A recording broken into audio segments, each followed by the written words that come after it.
Night college of arts and commerce Kolhapur Marathi विभागातील सर्व विद्यार्थ्यांचं मनःपूर्वक स्वागत. आपण बी भाग 3 सत्र 6 अभ्यासपत्रिका क्रमांक 12 साहित्य विचार या अभ्यासपत्रिकेचा अभ्यास करीत आहोत. या अभ्यासपत्रिकेमध्ये शब्दशक्ती हा पहिला विभाग आपण अभ्यासत आहोत. शब्दांच्या अंगी 3 प्रकारच्या शक्ती असतात: अभिधा, लक्षणा आणि व्यंजना. या 3 शक्तींच्यामुळे काव्य किंवा साहित्य हे साहित्य इतर साहित्य प्रकारापेक्षा वेगळं ठरतं, हे आपण पाहिलेलं आहे. यापैकी अभिधा शक्तीचं स्वरूप, कार्य, प्रकार आणि लक्षणा शक्तीचं स्वरूप, कार्य, महत्त्व, प्रकार हे आपण यापूर्वी पाहिलेलं आहे. या ध्वनिफितीमध्ये आपण व्यंजना शक्ती म्हणजे काय आणि व्यंजना शक्तीचे प्रकार आणि कार्य काय असतं आणि काव्यामध्ये व्यंजना शक्तीचं महत्त्व काय असतं हे आपण पाहणार आहोत.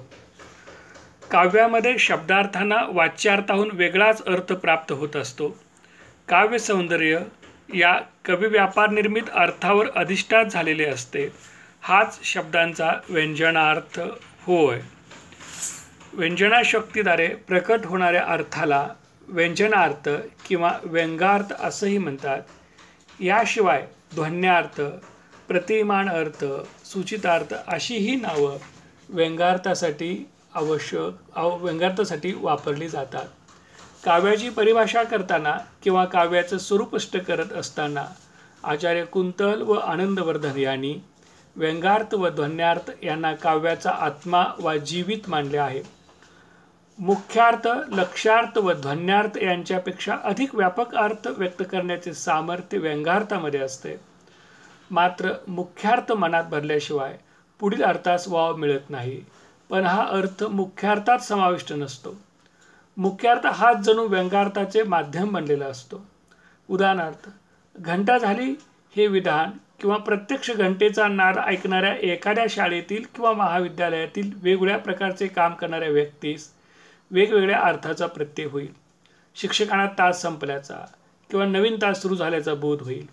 विद्यार्थ्यांच्या दृष्टीने आणखी वेगवेगळ्या प्रकारच्या अर्थाचा बोध होईल. कुणाला क्रीडांगणावर जावे, कुणाला काचफलक पाहावे, तर कुणाला मित्रांना भेटावे, चहापान करावे इत्यादी प्रकारचे नानाविध अर्थबोध होतील. सूर्य अस्ताला गेला हे व्यंगार्थ सूचक विधान आहे. यातून प्रथम आपणाला सूर्य मावळला असा मुख्यार्थबोध होतो. पण हेच विधान ऐकणाऱ्या एखाद्या धर्मप्रवण व्यक्तीला आता संध्याकाळच्या पूजेची तयारी करावी असे वाटेल. एखाद्या शेतकऱ्याला घरी जाऊन विश्रांती घेण्याची जाणीव होईल. चोरामध्ये जर हेच विधान कोणी उच्चारलं तर आता रात्रीच्या वेळी नियोजित चौर्यकर्मास जाण्याची तयारी करायच्या ते कामाला लागतील. आणि एखाद्या नवोढा पत्नीला या वाक्याने आता पती घरी यायची वेळ झालेली आहे, तेव्हा साजशृंगार करून पतीची वाट पाहावी अशा प्रकारची भावना तिच्यामध्ये निर्माण होईल. म्हणजे एकाच वाक्याला वेगवेगळ्या प्रसंगात वेगवेगळ्या व्यक्तीसंदर्भात भिन्न भिन्न अर्थ प्राप्त होतात. यांनाच व्यंगार्थ असे म्हणतात. काव्यातील व्यंजनाशक्तीचं स्वरूप कसं असतं ते आपण आता पाहूया. स्वभावोक्ती अलंकाराचा अपवाद वगळता काव्यात व्यंगार्थाचेच अधिराज्य असते. कवितेतील अनुभूती व्यक्तिगत स्वरूपाची असली तरी तिला रसिकगत अनुभूतीचा स्पर्श होतो. म्हणजेच त्या अनुभूती प्रातिनिधिक ठरतात. उदाहरणार्थ, सांगायचे आहे खूप माझ्या मनातून, पण तू तर एवढीशी चिटकोवळी अजान ही एक पु. शी. रेगे यांची कविता आहे. रेग्यांच्या या कवितेतील अनुभूती ही एक विशिष्ट खंत व्यक्त करणारी आहे. कवितेतील तो तिला उद्देशून काहीशा अस्वस्थतेने आपल्या मनातील जाणीवा प्रकट करू इच्छित आहे. मनात किंवा चित्तात बरेच काही तिच्या संबंधीचे साठले आहे, पण तिला अजून ते समजून घेण्याइतपत जाणच आलेलं नाही. हीच अडचण मुख्यत्वे कवितेतील त्याची घुसमट किंवा उलाढाल सूचित करण्यास कारण झालेले आहे. साधारणपणे प्रस्तुत कवितेचा हा काव्याशय म्हणून देता येतो, परंतु व्यक्तिपरत्वे याच अनुभूतीला अधिक व्यापकता प्राप्त होत जाते. शब्दांच्या ठिकाणी असे व्यापक अर्थ सामावून घेण्याचे सामर्थ्य काव्यामध्येच प्रकर्षाने प्रतीत होत असते. हीच शब्दातील व्यंजनाशक्ती होय. म्हणून व्यंगार्थाला विशिष्ट सीमामध्ये बंदिस्त करत व्यंगार्थाचे परिक्षेत्र कसे अफाट असते ते कितीतरी कवितांमधून नव्हे तर केवळ एखाद्या दुसऱ्या काव्यपंक्तीतून सुद्धा आपल्याला जाणवत असते. आपण दुसरे एक उदाहरण पाहूया. पाय टाकून जळात बसला असला औदुंबर ही बाळकवींची एक प्रसिद्ध कविता आहे. औदुंबर या नावाची कविता आहे आणि त्याच्यात ही पहिली ओळ आहे. तर या काव्यपंक्तीतील म्हणजे पाय टाकून जळात बसला असला औदुंबर यातील असला या शब्दाने औदुंबर कविता रसिक अभ्यासकांना आजपर्यंत आणि यापुढेही आव्हान ठरले. कारण असला हा शब्द व्यक्तीच्या मनात कसला हा प्रश्न निर्माण करतो आणि मग त्याचा शोध सुरू होतो. मग कुणाचा औदुंबर स्थितप्रज्ञ संन्याशी हठयोगी वाटतो तर कुणास तो कृतार्थ समाधानी व्यक्ती जीवनाचे प्रतीक वाटतो. शिवाय पैल तिरी पोहोचूनही आपल्याच विचारचिंतनात व्यग्र असणारी व्यक्ती म्हणजे हा औदुंबर का? औदुंबर हे परमेश्वराचे प्रतीक सुद्धा मानले जाते. त्या अर्थाने त्याच्याकडे पाहिजे काय? असे एक ना दोन अनेक संदर्भ असला या शब्दातून सूचित होत राहतात. विंदा करंदीकरांच्या घेता या कवितेतील अखेरचं जे कडवं आहे की ते कडवं असं आहे की देणाऱ्याने देत जावे, घेणाऱ्याने घेत जावे, घेता घेता एक दिवस देणाऱ्याचे हात घ्यावे. यातील व्यंगोक्ती सर्वश्रुत आहे. यावरून काव्यातील व्यंगार्थ वा ध्वन्यार्थ हा वाच्यार्थ व लक्ष्यार्थ यांच्यापेक्षा कितीतरी व्यापक विस्तृत अर्थ व्यक्त करणारा असतो. काव्यात व्यंजना नेमकी कशामुळे व कोणत्या शब्दात भरलेली असते हे ठरविणेही अवघड असते. कवी यशवंतांच्या बोगद्यात या कवितेतील वाच्यार्थ हा बोगद्यात थांबलेल्या गाडीतील धूर खात बसलेल्या प्रवाशांचे वर्णन करीत असला आणि मुख्यार्थ बाद होत नसला तरीही त्या संपूर्ण कवितेचा आपण दुसरा अर्थ घेतो. धड इकडे नाही आणि तिकडे नाही अशा जीवनाच्या मधल्याच विचित्र अवस्थेत कुचंबत पडलेल्या माणसाची परमेश्वरास काहीतरी निकाल आणि तोही अनुकूल असा निकाल लावण्याची प्रार्थना असा दुसरा अर्थ कवीस अभिप्रेत आहे. सहृदय रसिकांना तो समजतोय. थोडक्यात व्यंगार्थामुळेच काव्य अधिक आकर्षक, रम्य आणि कसदार होते. व्यंजना हीच सर्वात काव्यानुकूल अशी शक्ती आहे. आता व्यंगार्थाचं किंवा ध्वन्यार्थाचं स्वरूप कसं असतं ते आपण पाहूया. ध्वनी वा ध्वन्यार्थ हाच काव्याचा आत्मा होय असे आनंदवर्धनांनी म्हटले आहे. शब्द व वाच्यार्थ मिळून काव्य बनते. त्यांच्यामध्ये सूक्ष्मपणे असणारा ध्वन्यार्थ म्हणजे त्या शरीरातील आत्मा होय असे त्याचे म्हणणे आहे. व जेथे मनाला आकृष्ट करणारा इतर भाग नसेल तेथे त्या अर्थालाच महत्त्व आहे यात शंका नाही. पण अनेक चांगल्या कवितांमधून हा ध्वनीत अर्थ नसतो, मुख्यार्थच काव्यगत वाटतो. उदाहरणार्थ, मातीत ते पसरले अतिरम्य पंख, केले वरी उदर पांडुर निष्कलंक, चंचू तशीच उघडी पदलांबी विले, निष्प्राण देह पडला श्रमही निभाले. किंवा यशवंतांची आई ही कविता. तसेच आई या विषयावर माधव ज्युलियन, केशवसूत, नारायण सुर्वे, अनिल फमू शिंदे अशा कितीतरी कवींच्या कविता ध्वनीत अर्थाशिवायही गोड भावमय वाटतात.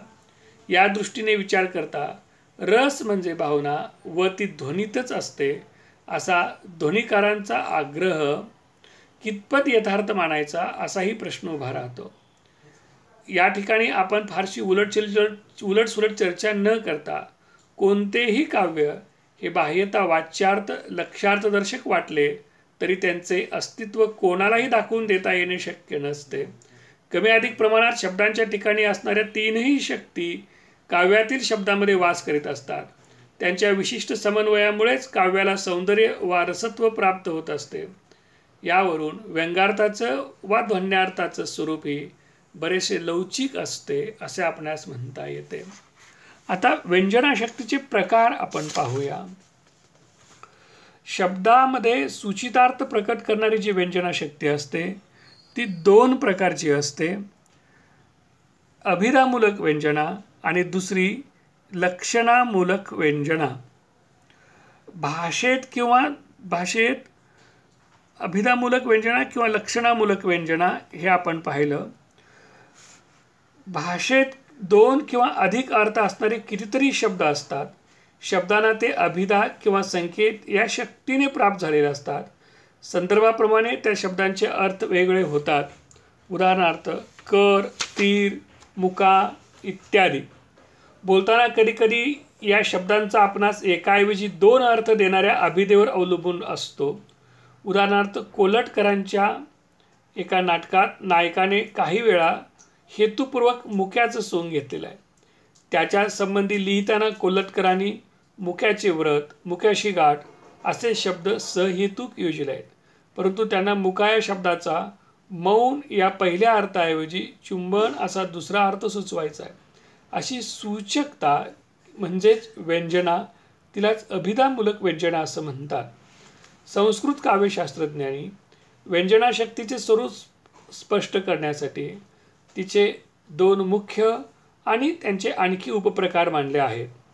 उदाहरणार्थ व्यंजनाशक्तीचे शाब्दी व्यंजना आणि अर्थी व्यंजना असे दोन मुख्य प्रकार मानलेले आहेत. शब्दावर अधिष्ठित असणाऱ्या व्यंजनेला शाब्दी व्यंजना म्हणतात आणि अर्थावर अधिष्ठित व्यंजनेला अर्थी व्यंजना असं म्हणतात. आता शाब्दी व्यंजनेचे जे प्रकार आहेत ते आता आपण पाहून घेऊया. ते स्वरूप कसं असतं शाब्दी व्यंजनेचं. शब्दावर अधिष्ठित व्यंजना ती शाब्दी व्यंजना. आता त्याचं स्वरूप कसं असतं आपण ते पाहूया शाब्दी व्यंजनाचं. माझ्या दारावरून हत्ती गेला या विधानातील लक्षणा आपण दारावरून या शब्दाऐवजी रस्त्यावरून, घरात जवळून अशा अर्थानं आपण समजून घेतली. परंतु बोलणाऱ्याच्या मनात केवळ रस्त्यावरून एवढाच अर्थ अभिप्रेत नसतो, तर अगदी जवळून हाच अर्थ अपेक्षित असतो. बोलणाऱ्याला अगदी जवळून ह्या शब्दाने आपल्या मनासारखा अर्थ प्रकट होणार नाही असे वाटल्यावरूनच दारावरून असा शब्द त्यानं वापरलेला आहे. तो अर्थ समजून घेण्यासाठी नुसती लक्षणा पुरी पडत नाही, तर तो व्यंजनेनंच समजतो. मुख्यार्थाने दाराचा, लक्ष्यार्थाने रस्त्याचा, तर व्यंग्यार्थाने निकटचा अर्थ आपणास कळतो. येथे प्रथम मुख्यार्थाचा बाध होतो, म्हणून लाक्षणिक अर्थ सहजपणे ध्यानी येतो.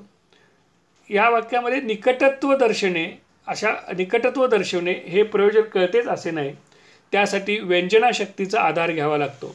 लक्षणेवर पुन्हा लक्षणा होत नाही, तसेच ती करण्याचा प्रयत्न केल्यास त्या लक्षणेचे निकटत्व हे प्रयोजनही नाहीसे होते. दुसऱ्या लक्षणेत तो लक्ष्यार्थ बनतो, तेव्हा त्या लक्षणेला प्रयोजनच उरत नाही. म्हणून एक लक्षणा झाल्यानंतर दुसरी लक्षणा होऊ शकत नाही आणि व्यंजनेशिवाय अशा विधानातील काव्यातील अर्थ कळणार नाही. काव्यातही लक्षणामूलक व्यंजना सातत्याने वर्तत असते.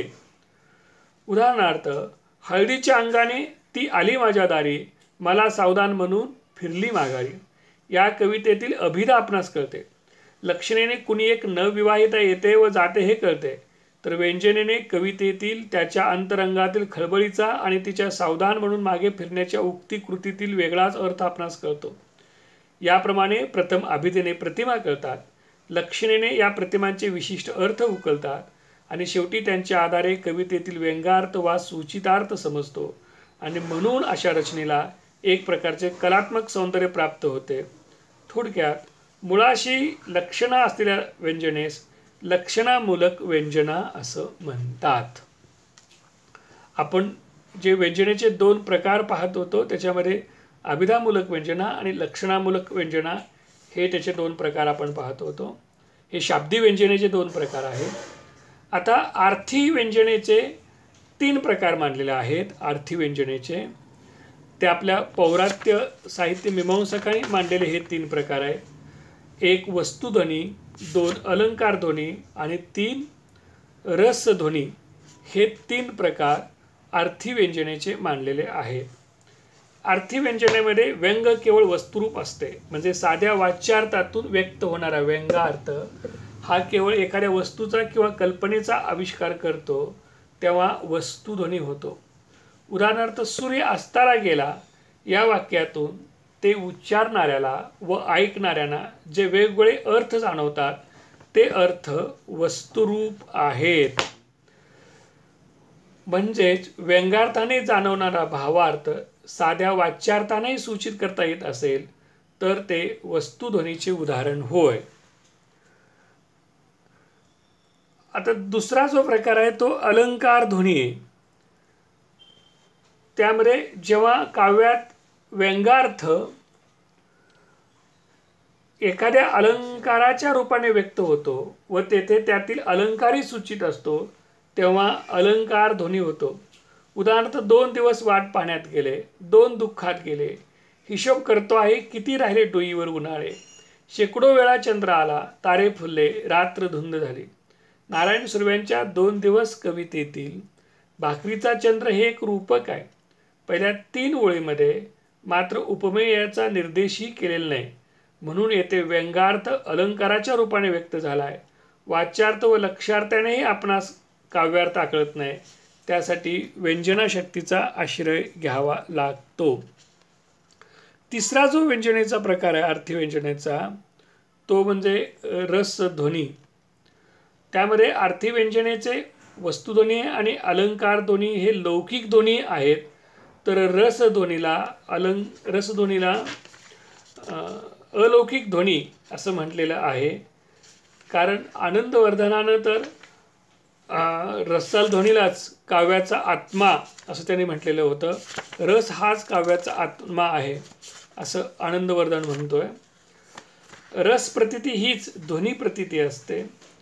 भरत मुनींच्या रससूत्रांच्या आधारे विभाव, अनुभव आणि संचारी भाव यांच्या संयोगातून रसिकाला रसप्रतीती होत असते.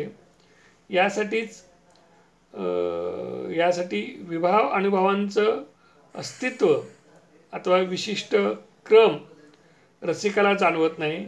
यासाठी रसध्वनीला पौरात्यांनी असल्लक्ष क्रमध्वनी असं म्हटलेलं आहे. याउलट वस्तू व अलंकार ध्वनी यांचा रस प्रक्रियेतील विभावानुभवादी क्रम ध्यानी येतो. आनंदवर्धनाच्या मते रसध्वनीचा उत्कर्ष साधण्याच्या दृष्टीने वाच्यवाचकांची औचित्यपूर्ण योजना करणे हेच महाकवीचे मुख्य कार्य होय. यावरून रसध्वनी हा श्रेष्ठ काव्याचा महनीय विशेष ठरतो. रसध्वनी हा शब्दांनी वाच्य होऊ शकत नाही. सहृदय रसिकाच्या विदग्ध बुद्धीलाच त्याची प्रतीती येऊ शकते. तो स्वसंवेद्य आहे. यासाठीच रसध्वनी याला काव्याचा आत्मा मानलं जातं. आता नववधू प्रियामी बावरते लाजते पुढे सरते ही भारत आंब्यांची एक कविता आहे, नववधू प्रियामी बावरते. आणि या कवितेमध्ये त्या नववधूची जी लज्जित अवस्था आहे, तिच्या मनातल्या भावभावनांचे, प्रेमाचे जे वेगवेगळ्या प्रकारचे तरंग आहेत ते अतिशय तरलपणे कवीनं टिपलेले आहेत. आणि ही कविता वाचताना किंवा ऐकताना आपल्यामध्ये मनामध्ये त्या नववधूच्या मनातली जी प्रेमाची तरलता, तिची उत्कट भावावस्था आणि तिच्या मनातले जे वेगवेगळ्या प्रकारचे भावतरंग आहेत त्यांचा प्रत्यय आपणास येतो. म्हणजे अशा प्रकारे अर्थी ध्वनीचे जे 3 प्रकार आहेत, वस्तुध्वनी, अलंकार ध्वनी आणि रसध्वनी, हे आपण पाहिले. त्याच्या आधी शाब्दी ध्वनीचे अभिधामूलक शाब्दी आणि लक्षणामूलक शाब्दी हे जे 2 प्रकार आहेत हे सुद्धा आपण पाहिलेले आहेत. व्यंजना शक्ती ही साहित्यामधली सर्वात महत्त्वाची शक्ती असते. व्यंजनामुळेच काव्यपदाला पोचत असते. कवितेमध्ये जे वेगवेगळ्या प्रकारचे भिन्न भिन्न अर्थ आपल्याला प्रतीत होतात ते केवळ आणि केवळ व्यंजना शक्तीमुळेच होत असतात. म्हणून व्यंजना शक्तीला काव्याचा आत्मा मानलेला आहे, किंवा व्यंगार्थ किंवा ध्वन्यार्थ हाच काव्याचा आत्मा आहे असा निष्कर्ष बहुतेक सर्व साहित्य मीमांसकांनी काढलेला आपल्याला आढळून येतो. धन्यवाद.